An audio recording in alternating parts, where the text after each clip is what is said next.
नमस्कार किसान साथियों, जैसा कि अभी आप देख पा रहे हैं काफी ज्यादा ताम झाम यहाँ पर लगा रखा है। मेरे पास गुड़ है, बेसन है, गोमूत्र है, पानी है और साथ में क्या दिख रहा है, बायोचार है।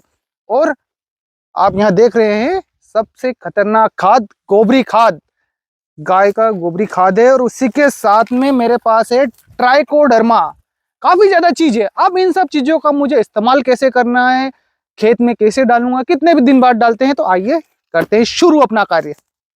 तो दोस्तों, हमारे खेत में हम गुड बैक्टीरिया बढ़ा रहे हैं और जैविक फंगस डाल रहे हैं, जो कि खेत में लगी हुई अलग अलग प्रकार की फंगस को खाकर खत्म करेगा। वो ट्राइकोडर्मा से बढ़ेगा। और गुड बैक्टीरिया बढ़ाने के लिए और उनकी जनसंख्या बढ़ाने के लिए मुझे एक ऐसी व्यवस्था चाहिए जो काफी दिनों तक मेरे खेत में बने रहे, तो वो है बायोचार। ये है बायोचार। बायोचार किसान साथियों क्या करता है, एक तरह से आपके खेत में गुड बैक्टीरिया, सूक्ष्म जीव, इनके लिए बिल्डिंग या कंक्रीट के घर जैसा कार्य करता है। जिससे हम खेत में कई बार रासायनिक खाद डालते हैं, रासायनिक उर्वरक हो गए, कीटनाशक हो गए, उन्हें डालते हैं। तो इसी बायोचार में जो हमारे गुड बैक्टीरिया गोबरी खाद में होते हैं, जैसे कि मैंने बताया ट्राइकोडर्मा हो गया है, तो इनमें मिले हुए रहते हैं। और साथ ही यह बायोचार आपके खेत में कार्बन की मात्रा बढ़ाता है। जैसा कि आपको पता होगा, कई वैज्ञानिक कह रहे हैं कि समय के साथ खेतों में कार्बन की मात्रा कम होती जा रही है।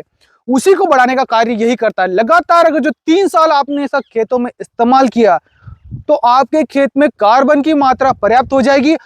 हर साल आपको अत्यधिक गोबरी खाद की आवश्यकता नहीं लगेगी। और तो और जो आप अलग अलग रासायनिक उर्वरक डालते हैं, उनकी भी आपको मात्रा आधी लगेगी, यहां तक कहूंगा ना के बराबर लगेगी। और उत्पादन खेतों में बढ़ावा मिलेगा। अब मैं आपको स्टेप बाय स्टेप बताऊंगा कि यह कार्य कैसे करना है। सबसे पहले आपको लगेगा गोबरी खाद। जितना आपको अपने खेत में डालना है, आप 1 कुंटल डालिए, 2 कुंटल डालिए, 10 कुंटल डाल दीजिए। उसी में हमें बायोचार को मिक्स करना है। अब बायोचार में मुझे अलग अलग बैक्टीरिया बढ़ाने हैं। फंगस की जो ऐसी अच्छी फंगस है वो बढ़ानी है, जो ट्राइकोडर्मा से बढ़ाएंगे। तो और यहाँ पर मैं गुड बैक्टीरिया बढ़ा रहा हूँ, तो उनको खाने के लिए मुझे भोजन भी देना पड़ेगा, जिसके लिए हम कर रहे हैं दाल का जो बेसन आता है वो, या फिर आप खड़ी दाल पीस के डाल दीजिए।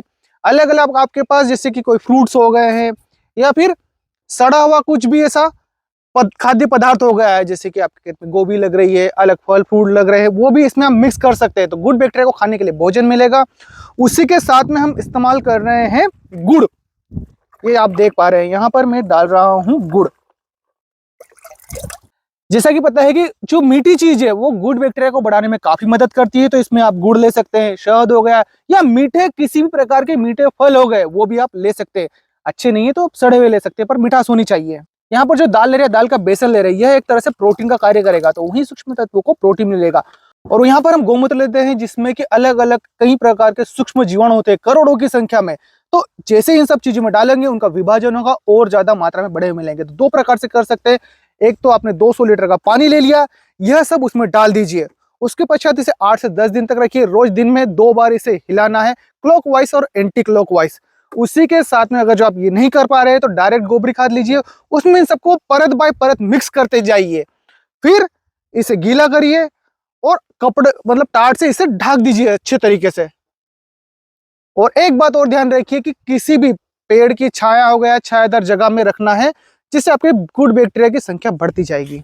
तो इन सब के लिए मैं 1 एकड़ का डोज बताना चाहूंगा आपको। आप 4 से 5 किलो ट्राइकोडर्मा ले सकते हैं, जो मात्र 100 से 150 रुपए किलो मिलता है। बेसन यहाँ पर लगेगा 2 से 3 किलो तक, और गुड़ भी 2 किलो लीजिए। गौमूत्र यहाँ पर आप 10 लीटर के आसपास ले लीजिए।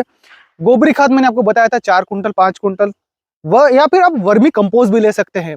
और उसी के साथ में आपको 1 एकड़ के लिए जो मैं ले रहा हूं यहाँ पर बायोचार, वह आपको 2 कुंटल के आसपास लेना है। इसी के साथ आप अलग जीवाणु भी डाल सकते हैं, जो मार्केट में कई सारे अवेलेबल है, जैसे फास्फोरस घुलनशील हो गया या पोटाश घुलनशील हो गया है।